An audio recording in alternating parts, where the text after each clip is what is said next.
Hi, folks. We're Masters Radio, an online music community finding ways to enjoy and support the master artists who created the soundtracks to our lives. We can show that musicians on our platform will benefit from increased exposure, engagement, healthcare, and other benefits, all while empowering them to thrive. I am so honored to sit down today with someone who's helped shape the soundtracks of a generation, in fact, by now, almost 30 years. Roland, rhythm guitarist and co-founder of Collective Soul, is here with us with over 15 million albums sold, 7 #1 singles, and now a powerful new documentary called Give Me a Word. It's about to drop. This conversation is going to dig into a little bit of a journey behind the music, the creative grit, the emotional connection, and what it still means to be creating with purpose today. Whether you've been singing along to December since the 90s or just discovered Collective Souls and deeper catalog, you're going to love this. Let's get into it.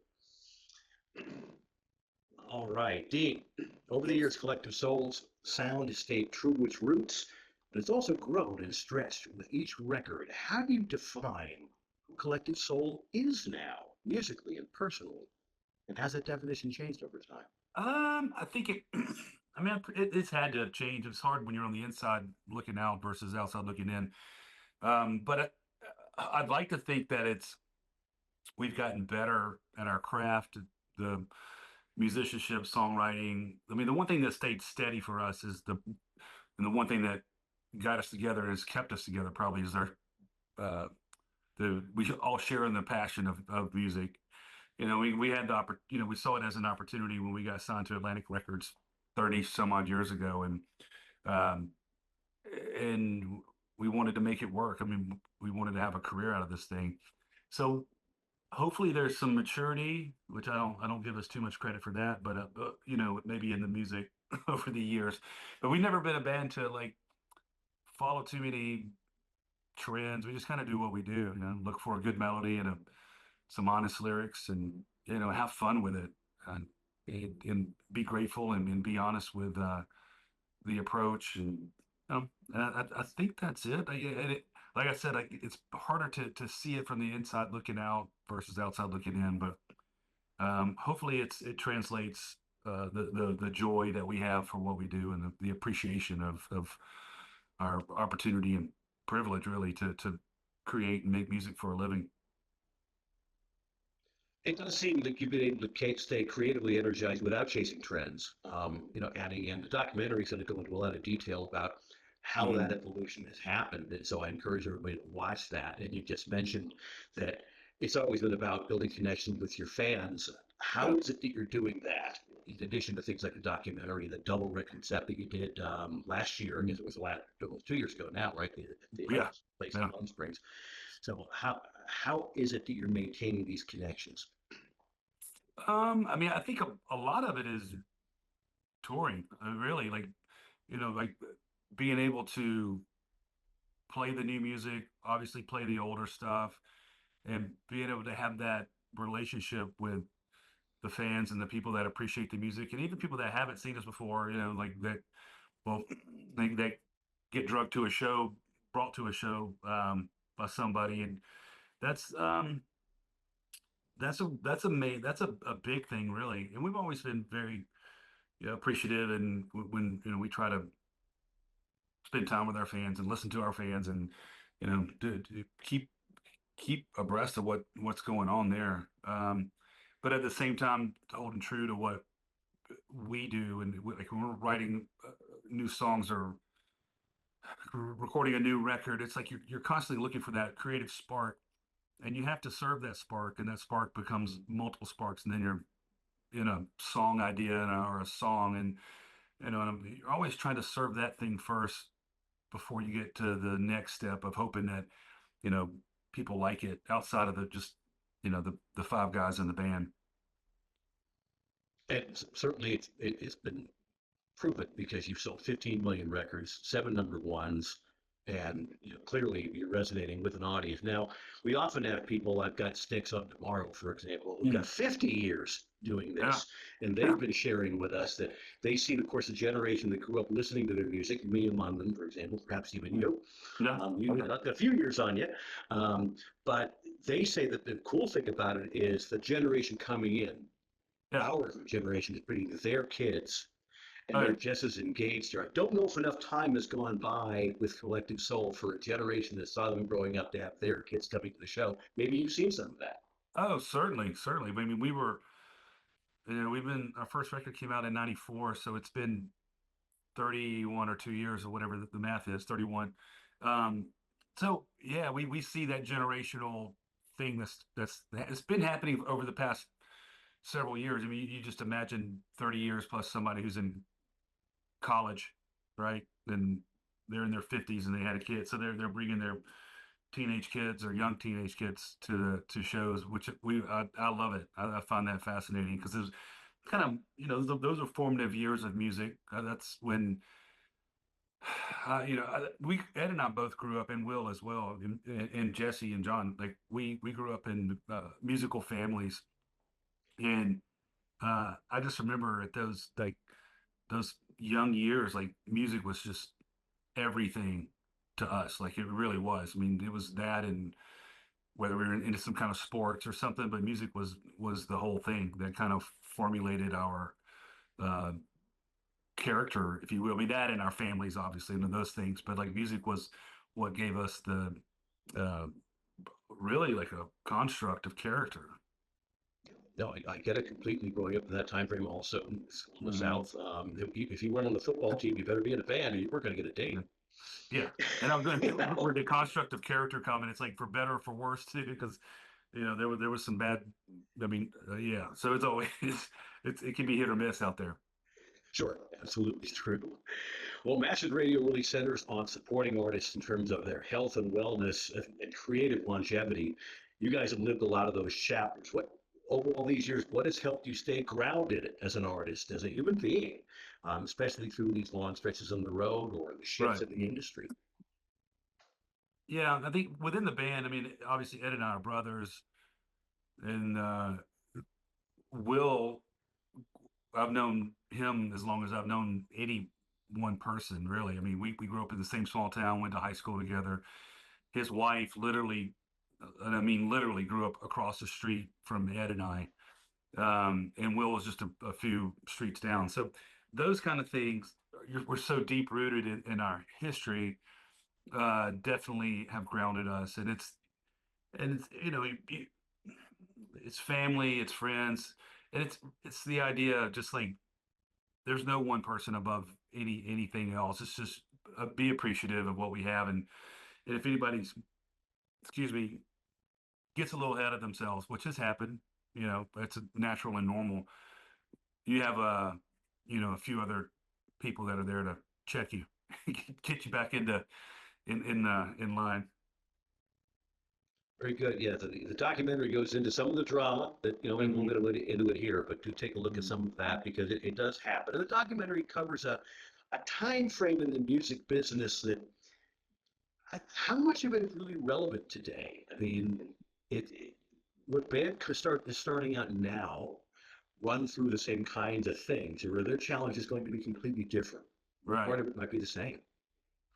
I'm sure there's certain things that will be the same, but it's yeah, like every generation that comes through, there's a whole set of new circumstances, and um, it's an evolving organism, like really any industry, but the music industry it's a trip, man, because we came in like the early '90s, and that was when CDs were selling as a format, and they were like that was the apex of that, and then we kind of saw like the a little bit of the lay of the land, like this digital thing was starting to happen, and that's when we negotiated out of our contract with Atlantic Records. Appreciate what they did for us, but we were able to go independent at that point, and we've been independent ever since then.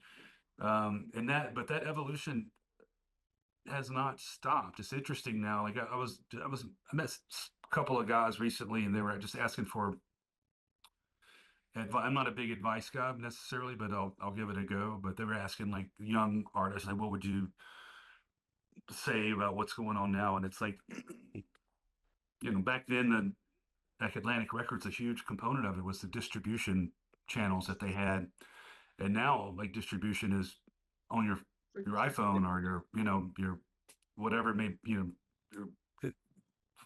phone, I guess. And then it's social media and whatever PR stuff that you can get out there. So it's like becomes like a marketing, more of a marketing game than a distribution type game.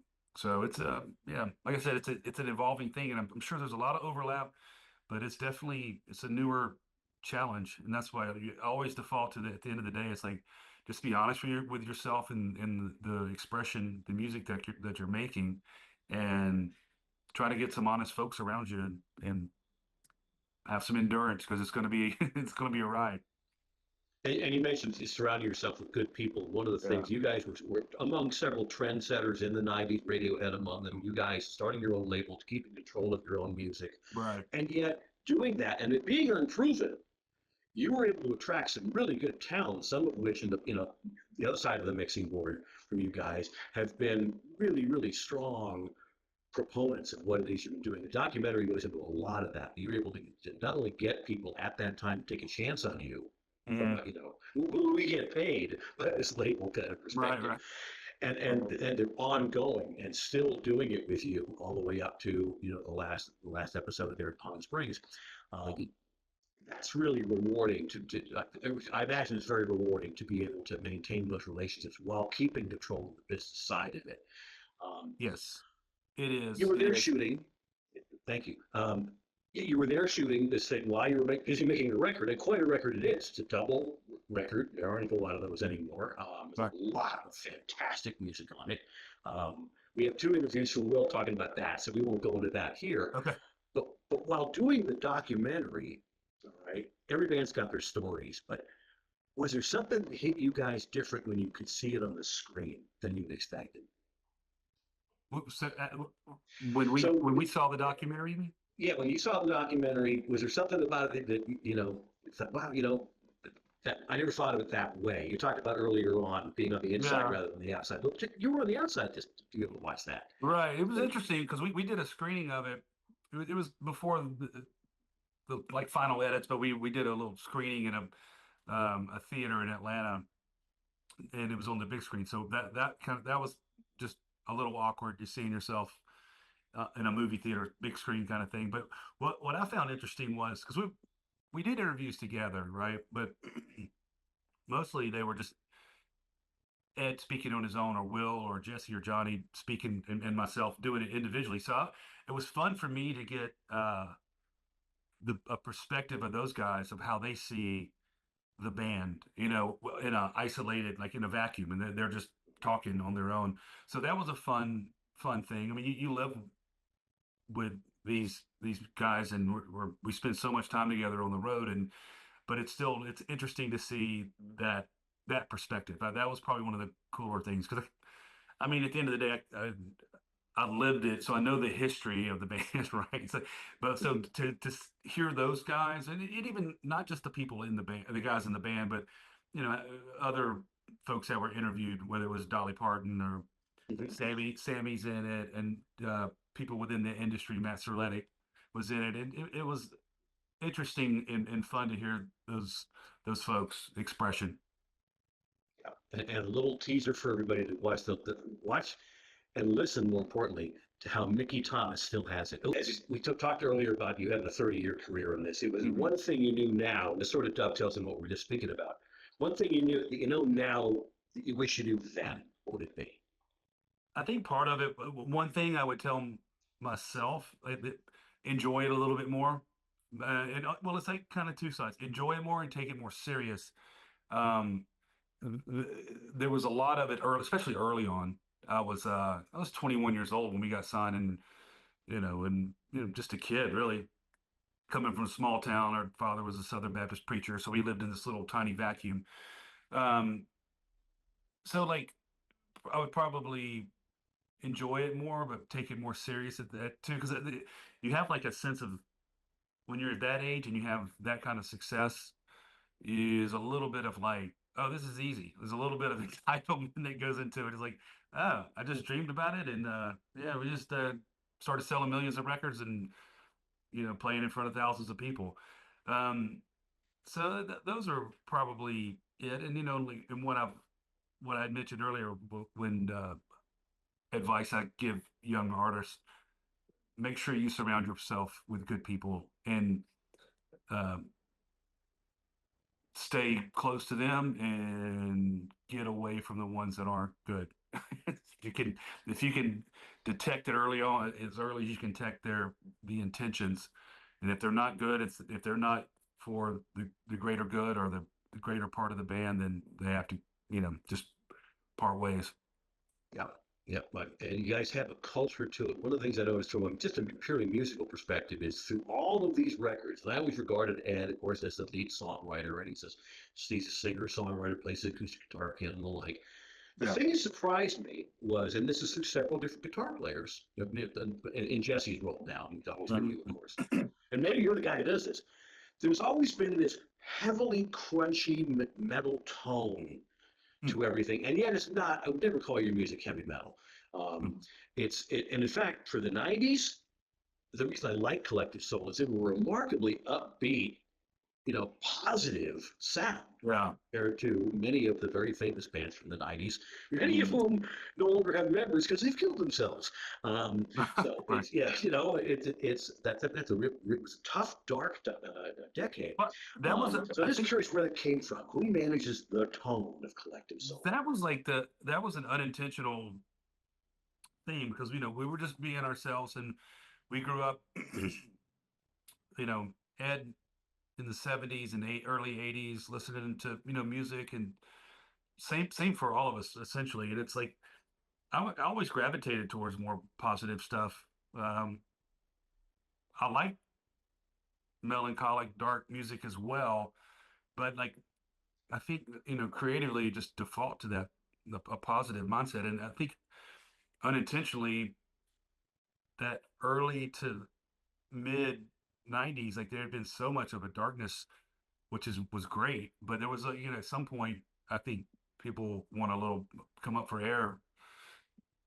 Um, so I don't know. We just taken that approach by nature, really, I guess.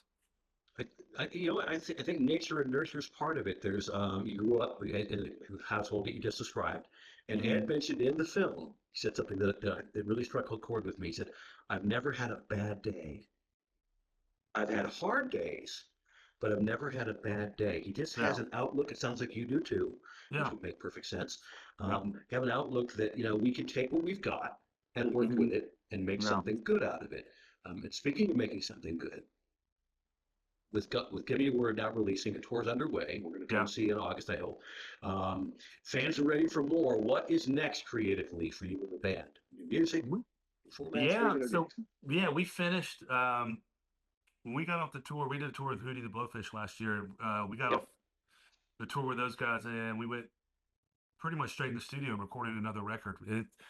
It's different for us. It was fun. We just kind of rolled with what was feeling good, and we're going to put that one out. I think we're going to try to release it on the record store day and just on vinyl limited release, and then we'll do another like full blown release. I don't know if it'll be the end of the year or early 2026. So that's coming up. So we're still in that mode of like wanting to create music and having fun with it. We have the tour with live yep, and Our Lady Peace coming up and the documentary. I feel like we got enough on our plate right now. I think I'm going to try to find time to absolutely. see my wife and daughter over the next few months. So I was going to ask, is there anything to like a Magnets and Ghosts or anything on your own you're going to be doing coming up? Yeah. So my Magnets and Ghost partner, Ryan Potesta, he and I, we've been working on some new ideas whenever he's got his projects going on. And obviously I have the stuff with Collective Soul. So we've got a bunch of new songs that we have. It's just a matter of like finding the time to essentially finalize them. And then I'd like to be able to get a new Magnus record out this year. That would be ideal. Yeah. It's been a while. 2018 was the last one, if I remember Yeah. correctly. And Yeah. so yeah, it'll be nice to see I some know it's new, been too more on long, it. isn't it? Yeah. I know it bums me out, but it's one of those things. Like, and Ryan and I talk about it. It's like when it's right, it's right. Well, you want to feel good about it. I'm not just it's not like the world's waiting to hear a new Magnuson Ghost record. So I'm like, I'll, when we feel good about it, we'll, put it out and hopefully people enjoy it. It's definitely the right way to make an album, but I dare say you're selling yourself a little bit short there. I saw the Okay. plays on that. You're a great contributor into whatever project you're working on. Well, I appreciate So that. Thank you. absolutely. Thank you, not just for the stories today, but for the years of music that you have carried. You carried me and other people through so much. Your Mm, family here at Masters Radio, you had Will both. We can't wait to see yeah, what's next coming from you. that's All of awesome. you listening, be sure to check out Give Me a Word, the collected soul story dropping July 8th. And until next time, stay tuned, stay inspired, and keep building that community through music. Yeah.